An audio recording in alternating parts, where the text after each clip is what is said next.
Small living rooms don't always need more space. Most of the time, they just need a better layout and a more thoughtful design. Hi, I'm Sasha from HomeDesignsAI. In this case study, I'm redesigning this living room to make it feel brighter, more spacious and more functional while keeping the same room structure. Before making any design changes, I always like to understand what the room needs first. The first tool I'm using is a design critique. I simply upload the image and let the AI analyze the space. It highlights what's working not so well, where the room feels visually heavy, and suggests improvements that can help the space feel larger and more balanced. It's a really useful way to build a design strategy before jumping straight into the redesign.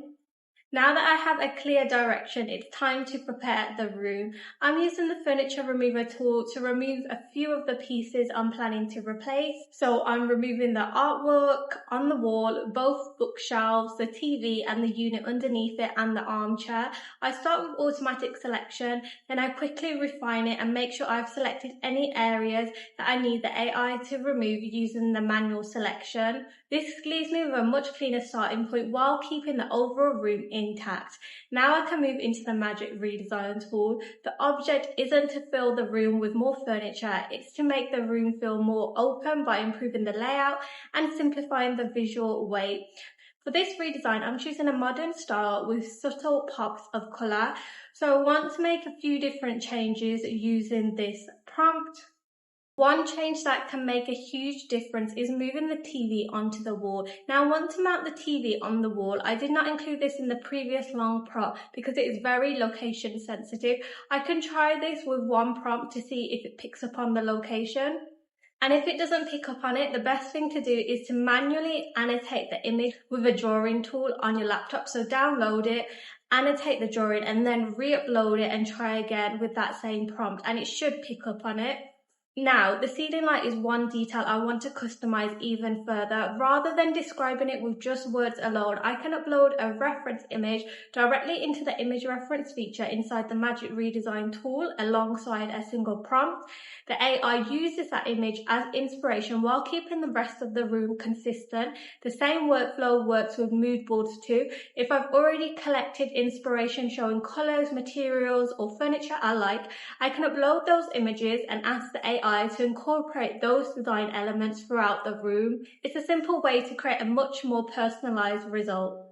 So once I'm happy with the layout, I can quickly see how the room looks in completely different design styles. For example, this same living room can become organic modern, industrial, coastal modern, or contemporary. Because the layout stays consistent, it's easy to compare different aesthetics and decide which direction suits the space the best. If the layout is right but I'm unsure about the sofa colour, I don't need to redesign the whole room. Instead, I use the colours and textures tool. I select the sofa using automatic selection, refine it if necessary, and then experiment with different fabrics, colours and finishes. It's a really quick way to see how different tones affect the overall feel of the room without changing anything else. Once the final design is finished, I can make it much more practical. Using the Furniture Finder tool, I upload the final render, select my country, and the AI finds similar furniture, lighting, and decor that I can actually purchase. That helps bridge the gap between a concept image and a real interior design project. Here's the original living room, and here's the redesigned version. Same room, same windows, but with a layout that feels much lighter, more open, and far more functional. Improving a small living room isn't about adding more, it's about choosing the right furniture and simplifying the layout. Thanks for watching. I hope this case study gave you some inspiration for your next project.